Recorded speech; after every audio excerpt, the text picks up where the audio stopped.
The importance in leadership, I do believe, is this. You have to have an experience with the fire.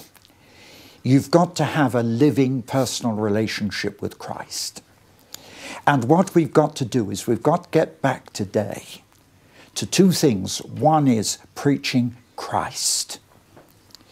And I want to challenge you with something very interesting, and this is important to me as an evangelist. And if you who are watching this program are evangelists, the interesting thing is that when Jesus was evangelizing, he did two things. Firstly, he healed the sick. He worked miracles, and that was the confirmation of who he was.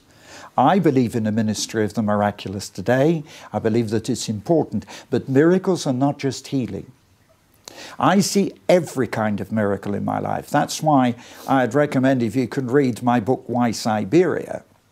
That's a book written only to show how many hundreds of miracles of every kind happened in a period of just 3 months when we were in Siberia. There were 400 of us in Siberia for 3 months.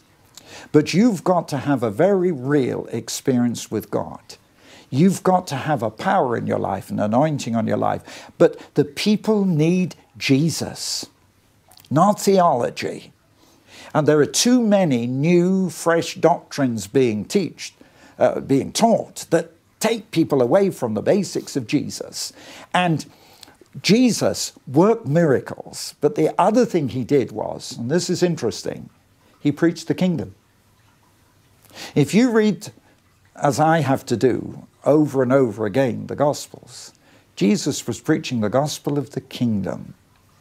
And we've got to get back to that. The other thing is this. I am very conscious that today people have lost the real idea of what evangelism is about. It's so unusual today for people to be preaching in front just purely of unbelievers.